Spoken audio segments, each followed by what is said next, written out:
était à peu près 8h30 ou 9h du matin, il faisait très très froid. On a reçu un appel d'une requérante qui nous signalait avoir vu ce qui lui semblait être un corps.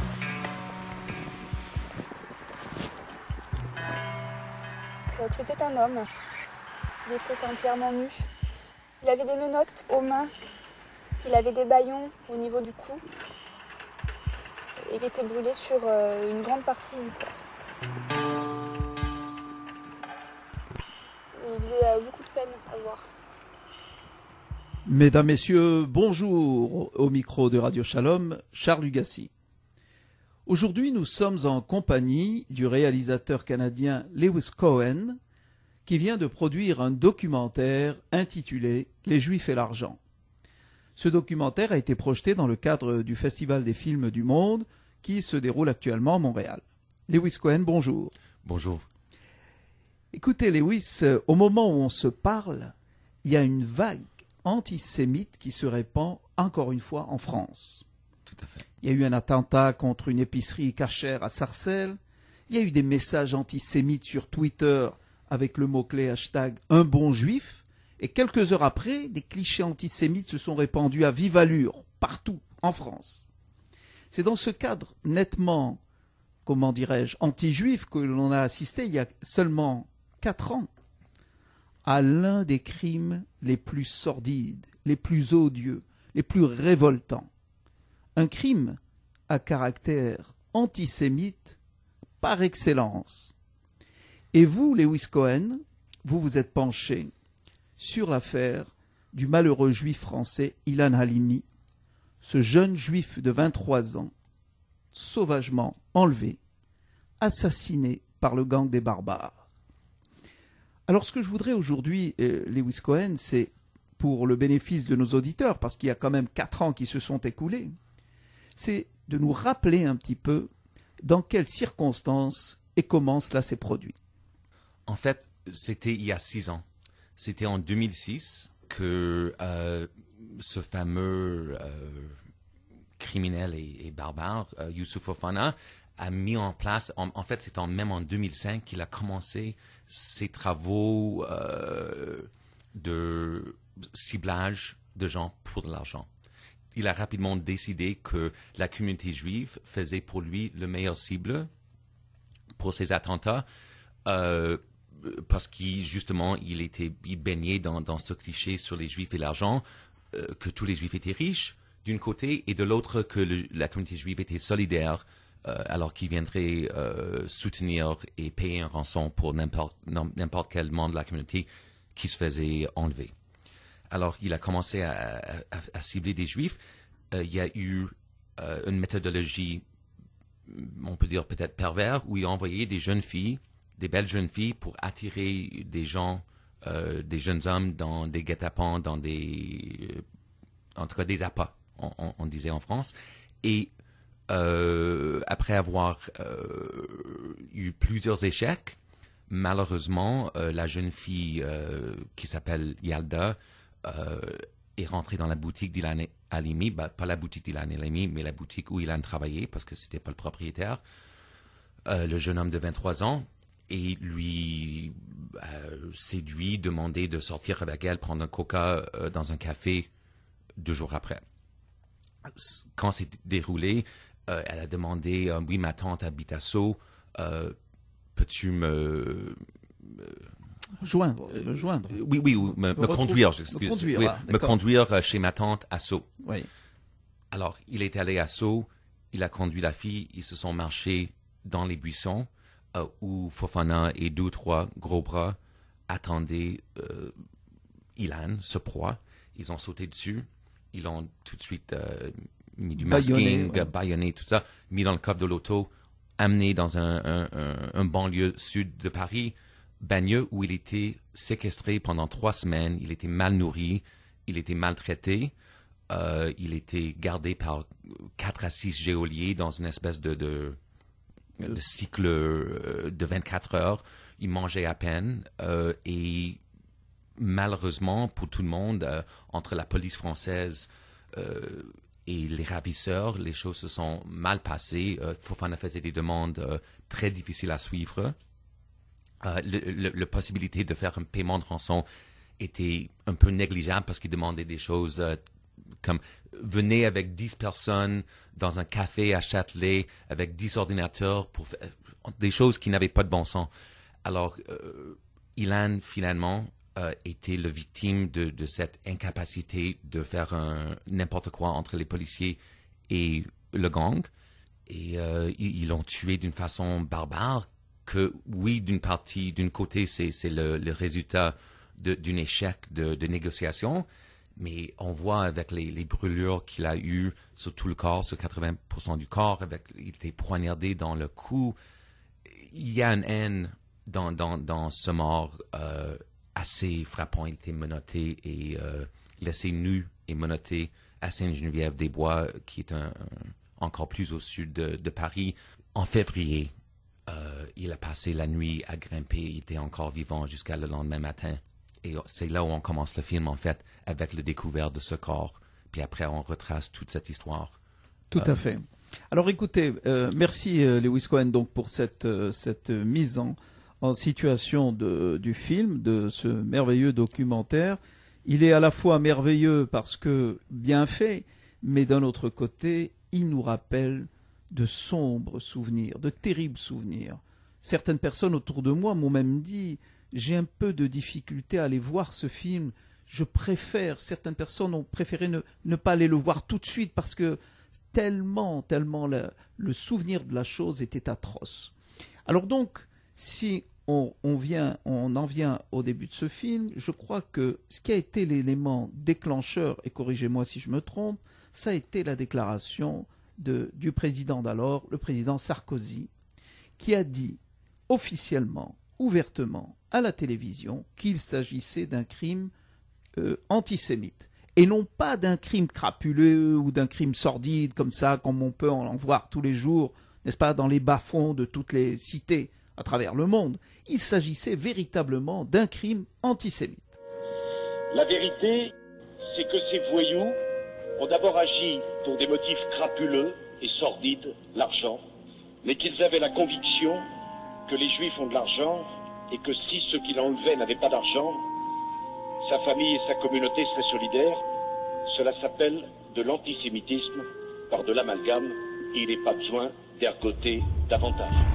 Tout à fait, parce que le antisémitisme par amalgame et la phrase exacte que Sarkozy a utilisée, justement parce que le ciblage était c'est que le juif présumé riche, la communauté présumée solidaire, ce sont des préjugés.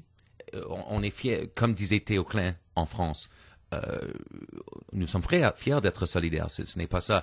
Mais l'amalgame des juifs avec l'argent est un antisémitisme qui date de loin et comme vous savez très bien, le film va chercher dans l'histoire les origines de cette association. Effectivement, vous avez interviewé Jacques Le Goff, historien et auteur, qui nous a très bien mis la situation en rapport, c'est-à-dire l'historique de l'antisémitisme. Il est remonté même aux temps les plus médiévaux, n'est-ce pas, où il rappelle qu'il y avait déjà un lien qui avait été établi.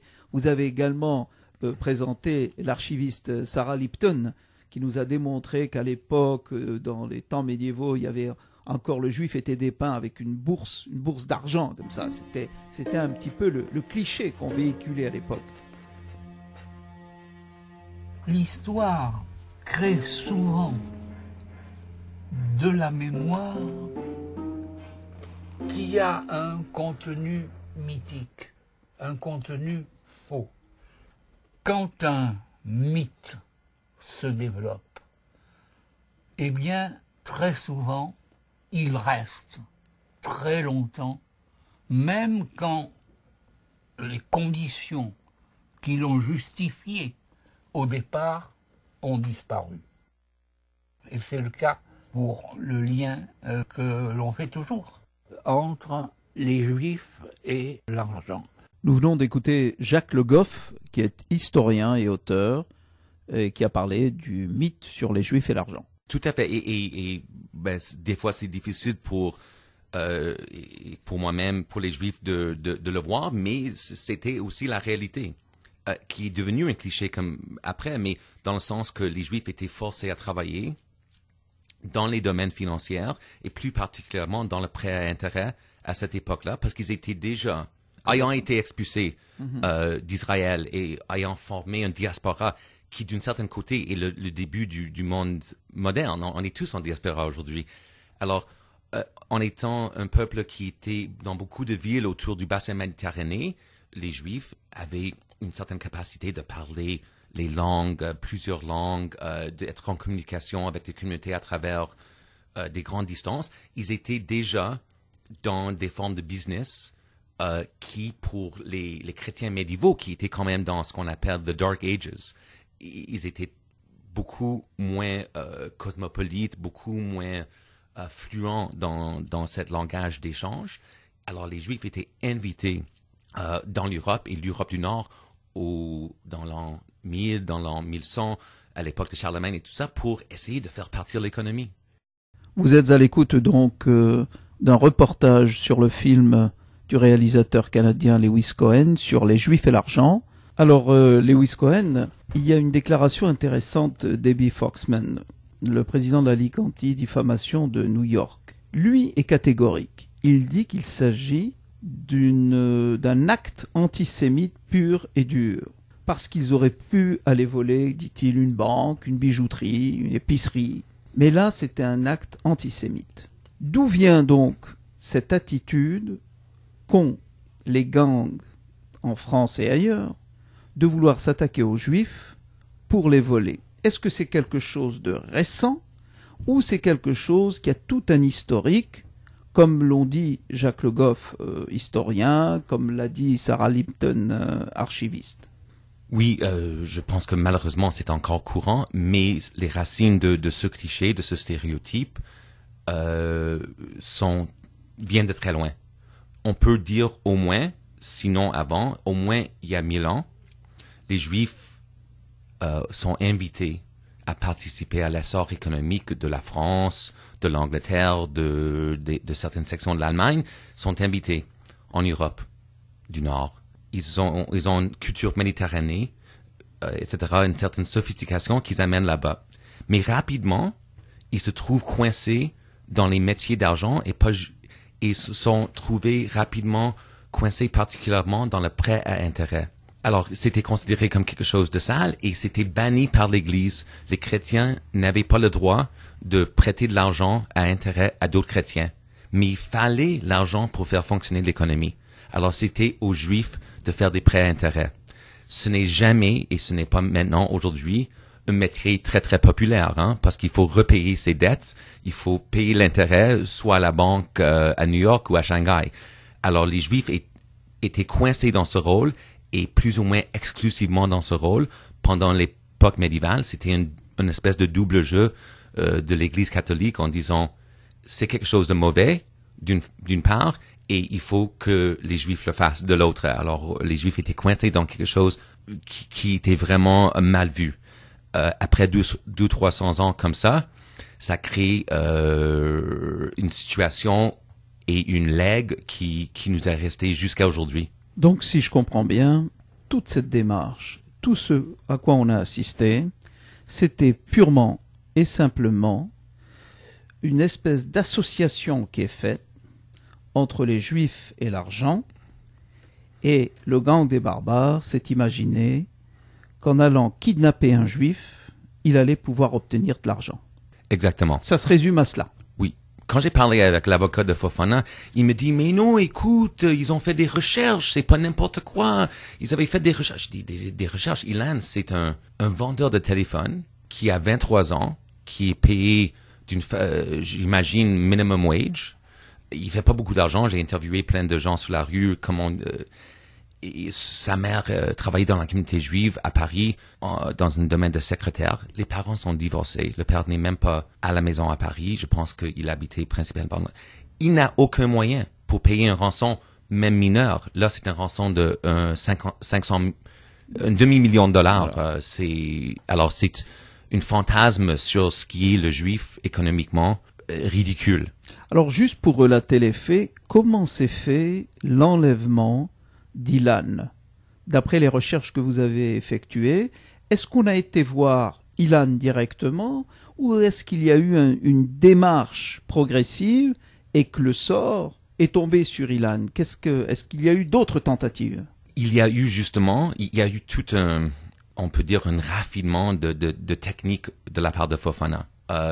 Il a fait des menaces avec des bombes, il a fait des menaces sur des personnalités comme Ronnie Broman et Jérôme Clément, qui ont commencé quelques années avant l'enlèvement d'Ilan.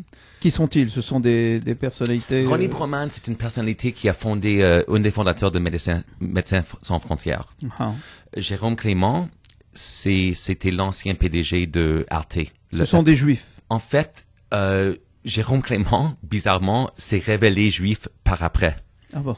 Mais c'était, à l'origine, non, c'était pas connu comme un juif. Comme un juif. Alors, non, c'était plutôt des gens qui avaient un certain profil, qui étaient des gens, justement, qu'on penserait ciblés dans la vérité, parce que c'était des gens qui avaient une certaine présence à la place publique. Quelques-unes étaient juifs, comme il y avait un maître Sabbat Cohen, qui travaillait dans le système légal à Paris, et c'est vrai que Ronnie Broman est juif aussi. Il y avait des juifs et des non-juifs.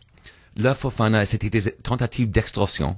Après, c'était des docteurs du 16e, principalement, mais pas exclusivement juifs, qu'il a ciblés en extorsion. Et toutes ces tentatives se sont avérées nulles, c'est-à-dire aucune n'a abouti. Aucune n'a abouti. Personne n'a payé parce que c'est pas forcément le cerveau criminel du siècle non plus. C'est Fofana. ça. Voilà. Alors, au 16e, il y a eu ces tentatives d'extorsion. Quelqu'un venait du gang de Fofana pour dire j'ai besoin d'un sick leave, un papier pour dire que je suis malade, même si je suis pas. Alors, peut-être que le docteur le fait. Et après, ils disent, je vais dire aux autorités que vous m'avez donné quelque chose sans avoir les bonnes preuves. Alors, si tu me payes pas $5,000 ou $50,000, je ne sais pas. Voilà. Ça n'a pas abouti. Là, ils décident de faire une kidnapping pour rançon. Ils pensent comment est-ce que je vais attirer les victimes chez moi. Ils envoient des jeunes filles de 17, 18, 19, 20 ans, des belles filles, présumément, pour attirer des jeunes mecs. Au début encore, le premier tentative, ce n'est même pas sur un juif. Ah bon? Non, c'est sur je pense qu'il était même un musulman, mais quelqu'un de riche. De fortuné. Tout à fait. C'est quelqu'un de fortuné, qui est logique. Si on est un criminel qui veut avoir de l'argent, il faut cibler des gens fortunés. D'accord. Là, à un moment donné, il dit, regarde Israël, ils vont donner 1000 Palestiniens prisonniers pour récupérer un Gilad Shalit, exemple. Oui. Alors, les Juifs, ils sont solidaires. Il dit, les Juifs, ils sont riches. Alors là, il commence tout le côté qui était déjà présent en background du cliché commence à devenir le projet entier. Alors là, il décide à un moment donné, on va plus faire rien d'autre que essayer de cibler les gens de la communauté juive parce qu'ils sont tous riches et ils vont pouvoir payer la rançon. Rendu là, il y a 3-4 tentatives d'enlèvement sur des jeunes juifs. Qui n'aboutissent pas. Qui n'aboutissent pas, heureusement, sauf dans le cas de Michael Douyeb, il y a eu une tentative d'enlèvement. C'est le père d'un des jeunes hommes qui était ciblé, qui était pris dans un escalier, battu. Heureusement pour lui, il y a des voisins qui sont venus à son secours. Et il s'en est tiré. Il s'en est tiré, mais avec beaucoup de séquelles psychologiques et aussi physiques. Il était vraiment battu. Et apparemment, les gens qu'il battait, incluant Fofana, disaient « sale juif » et « sale du pain », et lui insultait dans cette optique-là pendant qu'il était battu. Et là, un mois après, c'est Ilan qui est ciblé. Pour revenir à votre question d'origine, Ilan n'était pas ciblé comme Ilan. Fofana savait que le boulevard Voltaire, une certaine section, il y avait beaucoup de boutiques de téléphonie, c'était 2006. Alors, c'était vraiment l'époque de la téléphonie. Tout à fait. Et il y avait plusieurs boutiques qui étaient tenues par des gens d'origine juive. Il y avait aussi des restaurants cachers en face, des boulangeries. Alors, C'était affiché Donc il y a eu comme quartier juif. d'autres tentatives qui ont été faites sur ce même boulevard. Oui, il y avait au moins une autre tentative sur ce même boulevard par un autre APA qui s'appelle Audrey. Ça n'a pas abouti encore, heureusement, pour le victime potentiel. Est-ce qu'on sait ce qu'elle a essayé de faire aussi? Elle a fait la même chose. Elle a essayé de Séduire. de faire en sorte qu'on peut prendre quelqu'un d'origine juive, n'importe qui. C'était pas un nom, quelqu'un de particulier. C'était même pas soyons sûrs que c'est le propriétaire d'une boutique. Non, juste un juif. Juste un juif. N'importe lequel. Qu'il soit fortuné ou pas. Tout à fait, parce que tous les juifs sont fortunés. Vous le savez pas, mais c'est Fofana qui le sait. Voilà. Je dis avec, évidemment, sarcasme. Ouais. Alors, ça n'a pas abouti parce que lui avait eu un autre rendez-vous. Il ne pouvait pas sortir de la bonne chance ou peut-être qu'il a trouvé cette personne suspecte, C'est ça. etc. Malheureusement, un moment de vulnérabilité dans la vie d'Ilan, il a succombé d'une certaine façon au charme de cette jeune fille qui est venue le voir. Qu'est-ce qui est arrivé selon le dossier policier, selon l'interview avec la police française? Yalda, l'APA qui a appâté Ilan, elle a dit que Fofana lui avait dit « Je vous amène dans un quartier juif » et il a dit « Allez, dans n'importe quelle boutique ». Alors, Ilan, comme tel, n'était pas ciblé. Ce qu'il voulait avoir, c'est un jeune juif qui n'était pas trop costaud. Parce que Michael Douyeb était un peu costaud et il a réussi à s'en tirer. Alors, s'il vous plaît, quelqu'un de pas très costaud et de juif. Et idéalement, quelqu'un qui est toute seule dans la boutique parce que comme ça, il n'y a pas de témoin. Et c'était malheureusement le cas d'Ilan. Il travaillait ce soir-là. En fait, c'était un remplaçant. Parce que lui, normalement, Ilan, il travaillait en face, dans une boutique en face, mais comme tout le monde était amis et s'entraidait, quelqu'un lui a dit, est-ce que tu peux me remplacer ce soir? Alors, il était même pas dans sa propre boutique et Yalda est rentrée, c'était le hasard. Elle a tombé sur Ilan. Comme dit la mère d'Ilan, il a dit oui à cette jeune fille et c'était sa condamnation à mort. Donc 3 semaines après, Lewis Cohen, réalisateur du film Les Juifs et l'argent, on retrouve le corps meurtri d'un Ilan Halimi complètement abattu. Et là, après quoi, c'est la police, je crois, qui l'a retrouvé.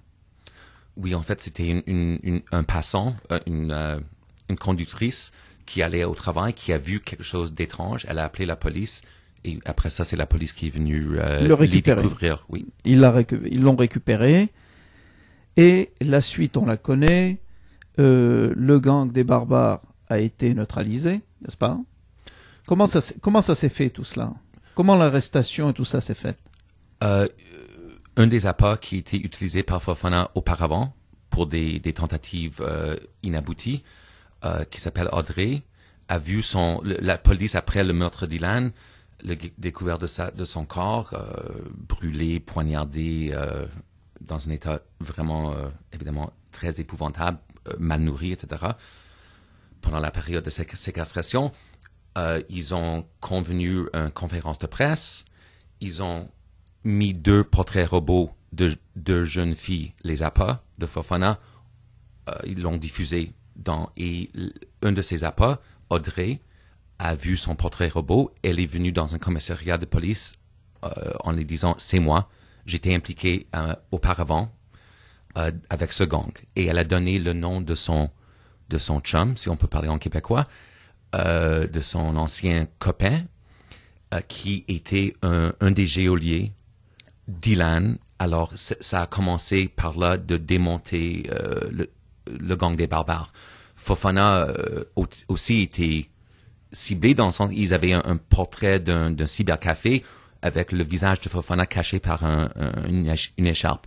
Alors, en voyant ça, Fofana est retourné en Côte d'Ivoire, d'où viennent ses parents, et où il est allé à 2 reprises pendant la séquestration d'Ilan. Alors, il est retourné, il s'est fui. Vous êtes à l'écoute donc d'un reportage sur le film du réalisateur canadien Lewis Cohen sur les Juifs et l'argent. Et après que le reste du gang était démantelé, ils ont pu attraper Fofana avec la coopération des autorités ivoiriennes. Donc il a été arrêté en Côte d'Ivoire. Exactement, dans un barrage policier, tout à fait. C'est en Côte d'Ivoire et on l'a ramené rapatrié en France, où il a été jugé, lui, et les combien 26 complices? Exactement. 26 complices. 26. Quelles ont été les condamnations? Alors, les condamnations ont été très diverses. Il y a eu Fofana qui a eu à la perpétuité, avec une période de sûreté, on peut dire, de 22 ans. Alors, ça, c'est le plus sévère condamnation dans la loi française. Mais, en tout cas, les gens voulaient avoir encore plus, mais c'est pas possible dans la loi française. Et il y a eu des condamnations pour C'est la sentence maximale, là-bas. Exactement.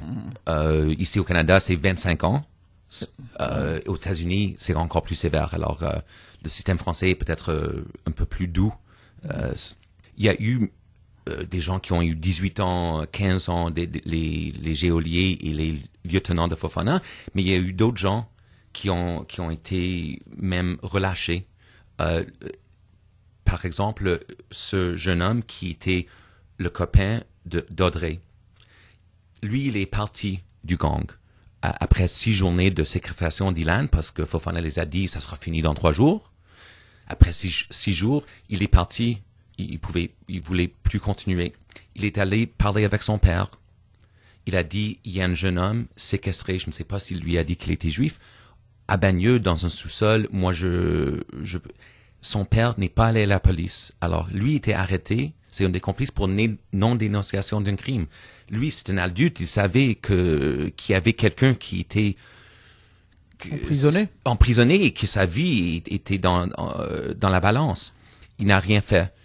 Malheureusement, je pense qu'il était relâché par le cour parce qu'il avait déjà servi un certain temps en attendant le procès.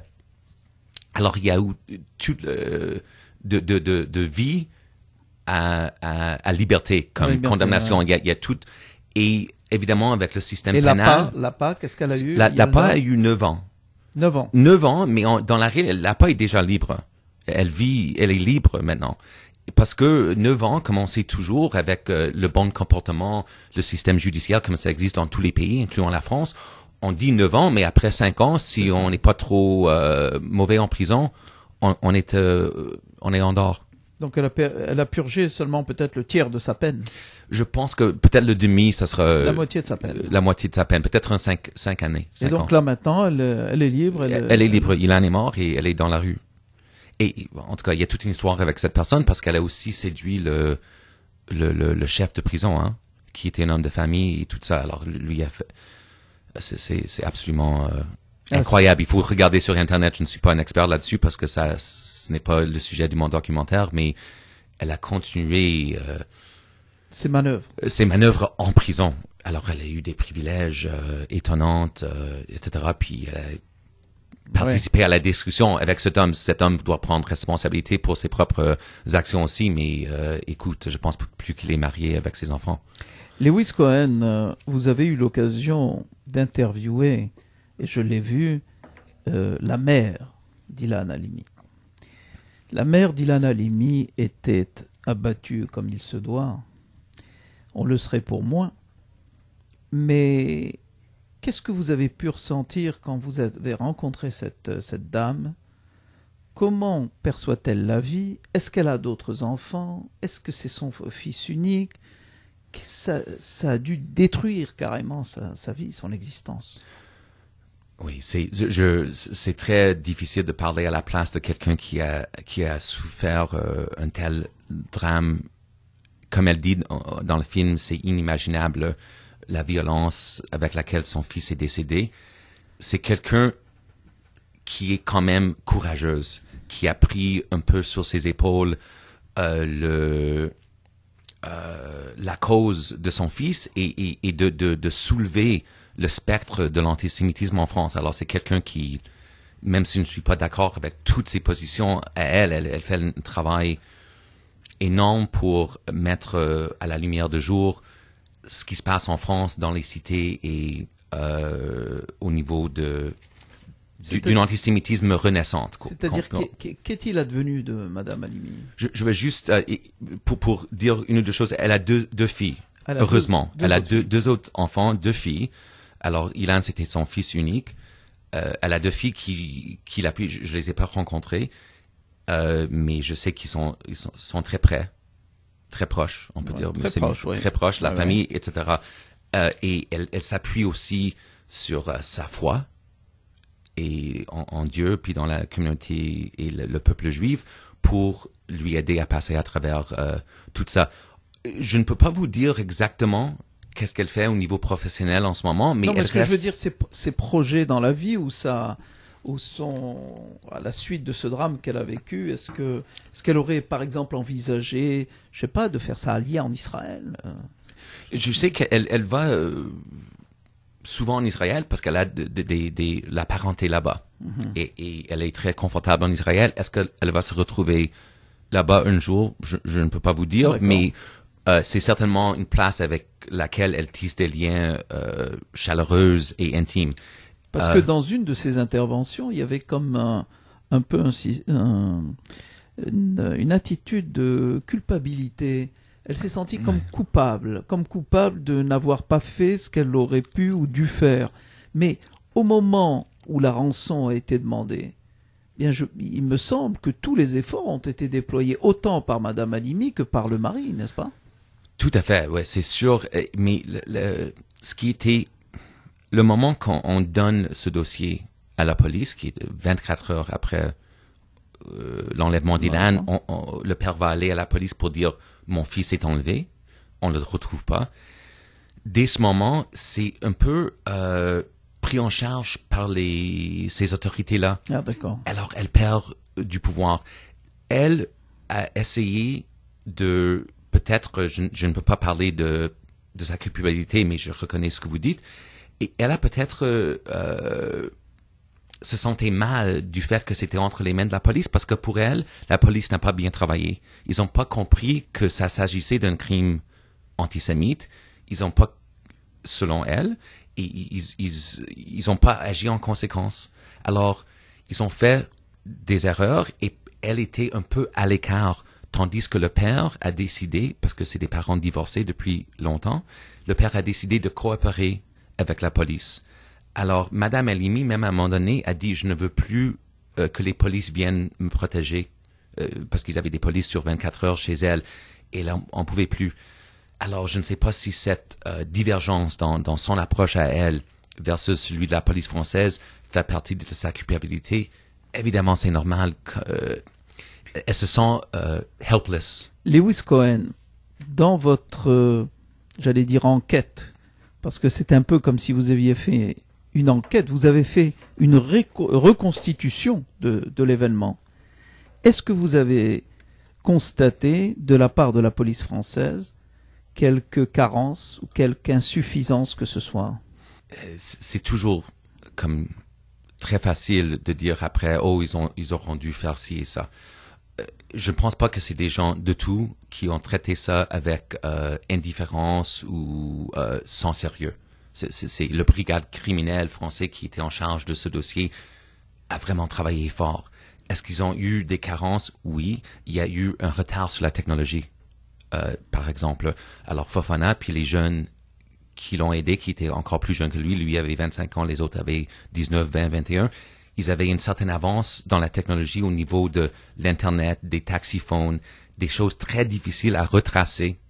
Alors, en utilisant ces nouvelles technologies pour communiquer avec la famille, Halimi, ils ont pu détourner la police parce qu'ils n'avaient pas les ressources ou les relations avec les providers, avec les fournisseurs. Les fournisseurs, pour pouvoir rapidement remonter. Ils ont travaillé. Alors ça, c'était ils travaillent depuis ce temps-là pour être sûr que ça n'arrivera pas encore. Parce que les fournisseurs étaient pas très prêts à fournir des informations, même après, quand ils les fournissaient, c'était trop tard, etc., etc. Alors, certainement à ce niveau-là, je suis un peu d'accord je n'ai pas parlé avec Noël Robin, qui est quelqu'un de clé dans cette enquête, mais François Jaspard, qui est dans le film, qui était le chef du police judiciaire au moment du crime, son opinion sur le côté antisémite et le côté qui impliquait directement la communauté juive, je trouve que ça manquait un certain réalisme. Pour lui, c'était un crime crapuleux, quoi. Ou c'était quoi?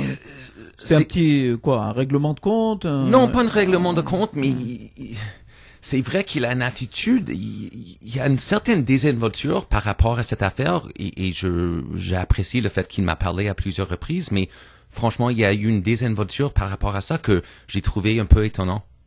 Alors, je ne dis pas qu'il n'a pas pris ça au sérieux au moment du crime, je lui ai parlé quelques années après, et je sais très bien que Noël Robin, chef de brigade criminelle à ce moment, était meurtri et blessé par le mort d'Ilan d'une façon très très réelle. Mais c'est difficile c'est facile, je dirais, de faire des critiques après, mais c'est vrai qu'il y avait une certaine désinvolture que moi j'avais jamais compris chez lui. Lewis Cohen, quand vous avez produit ce documentaire, est-ce que vous vous êtes dit, c'est parce qu'il y a recrudescence de l'antisémitisme en France? Est-ce que c'est une raison, vous aviez des raisons personnelles, vous-même, de vous intéresser à ce sujet-là? Qu'est-ce qui a fait que vous soyez lancé dans cela? Vous êtes réalisateur canadien, anglophone, avec un excellent français en passant, et vous décidez de vous intéresser à quelque chose comme ça, qui, ma foi, aurait dû être traité par un réalisateur, un cinéaste français ou européen tout au moins. Et là, vous venez du Canada et vous vous intéressez à une question comme celle-là. Alors, deux questions. Qu'est-ce qui vous a intéressé à cela? Et est-ce que vous avez constaté une recrudescence de l'antisémitisme? Je me suis intéressé parce que cette affaire est tellement pénible, tellement dramatique, tellement triste. Et j'étais en train, en fait, d'enquêter sur est-ce que ce cliché sur les Juifs et l'argent existe encore aujourd'hui, comment ça se vit, etc. Puis j'ai retrouvé l'affaire Halimi et je me suis dit c'est pas possible, c'était tellement incroyable j'ai pas d'autres mots, et épouvantable que c'est sûr que je me suis dit mais il faut voir qu'est-ce qui est derrière ça. Est-ce que c'est vrai, c'est arrivé?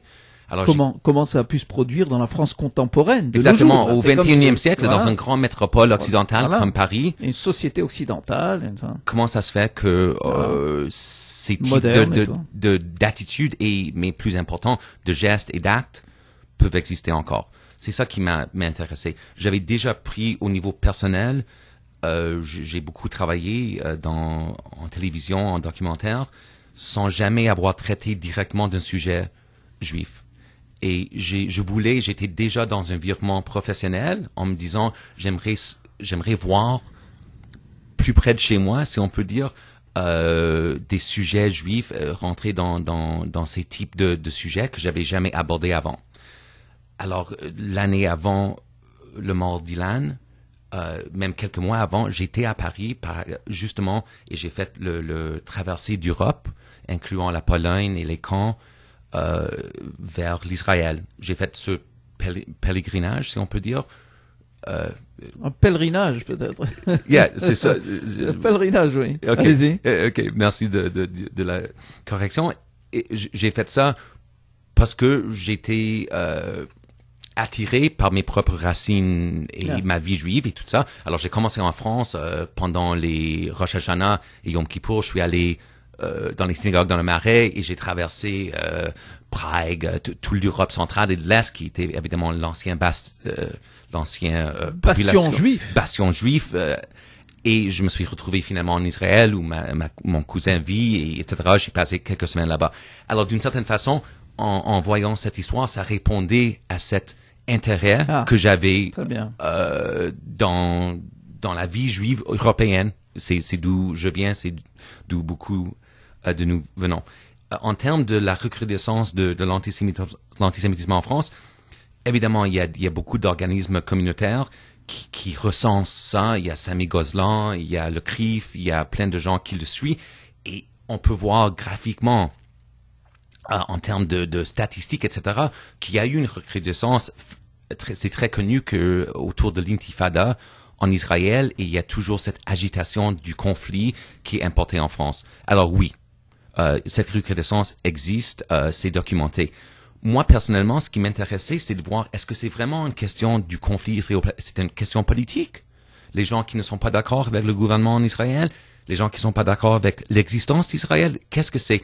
Et en allant en banlieue française, qui est le nouveau bassin de certains stéréotypes et antisémitisme français, même s'il y a d'autres sources d'antisémitisme français plus traditionnelles, en allant là-bas, j'ai pu constater qu'il y a des idées sur les Juifs très répandues qu'on peut appeler attitude antisémite. Tout à fait. Alors, on peut le sentir et le voir. Moi, j'étais pas là il y a 20 ans. Alors, est-ce que c'est pire qu'il y a 20 ans? Je ne sais pas, mais ça existe. Lewis Cohen, je vous remercie pour ce film, pour ce documentaire, qui sûrement va faire son bonhomme de chemin. Le documentaire Les Juifs et l'argent vient de paraître ici à Montréal. Et donc, je suppose qu'il a un très bel avenir qui l'attend, puisque vous comptez le présenter aux États-Unis, éventuellement en France et en Israël. Et donc, Lewis Cohen, j'aimerais pour nos auditeurs rappeler que Lewis Cohen est réalisateur, qu'il a déjà remporté quelques prix, notamment pour un film qui s'appelle Le Cirque du Soleil sans filet. Il a remporté donc un Emmy Awards en 2003. Il a également remporté les Gémeaux en 2007 pour Love Sick sur le Cirque du Soleil à Las Vegas. Qu'il est en préparation d'un scénario de fiction sur la visite d'une famille juive en Israël. Lewis Cohen, ce fut un régal et un plaisir de vous écouter.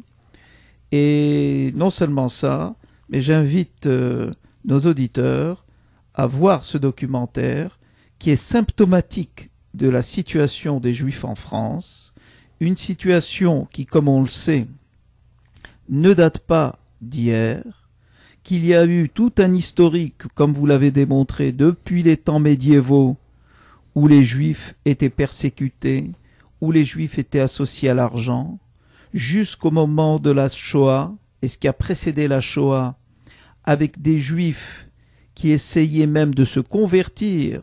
Sachez que Karl Marx s'est converti. Karl Marx s'est converti au christianisme pour accéder à des positions importantes. Donc le Juif a essayé de se fondre et malheureusement, pour lui, il a toujours été pointé du doigt et c'est la société qui lui rappelle que le Juif est associé à tort à la question de l'argent et que c'est ce qui fait que cet exemple de cette malheureuse histoire de Ilan Halimi est venu nous rappeler que nous ne sommes à l'abri nulle part.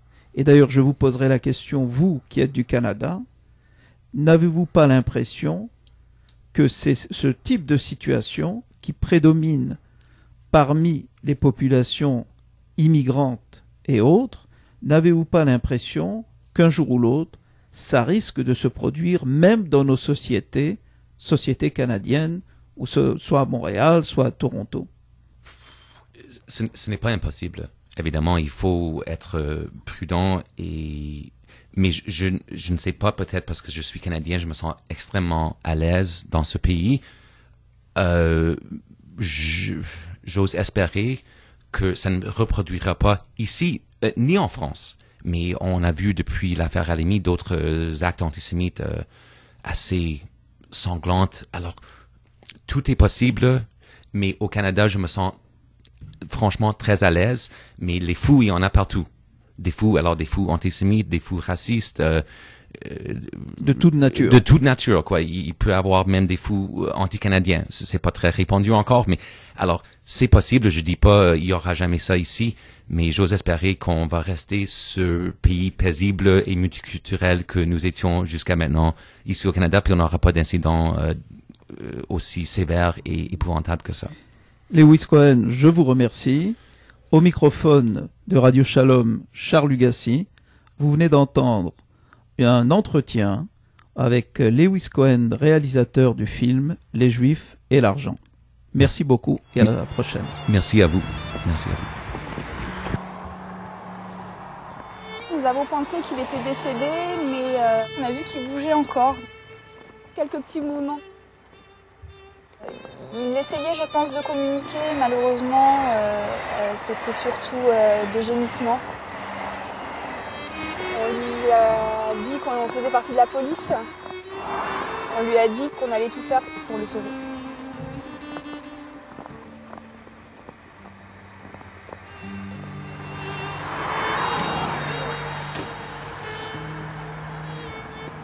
Quand on a retrouvé mon fils torturé, dans un état impossible à décrire,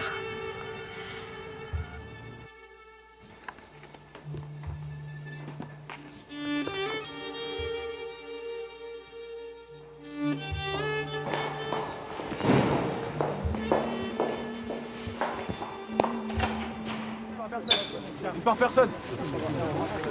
Faites passer ou vous en prenez. Ruth, la maman d'Ilan, nous a demandé à ce que le rassemblement se finisse avant Shabbat surtout. Qu'on puisse rentrer pour Shabbat à la mémoire d'Ilan et pour respecter la famille. Amen.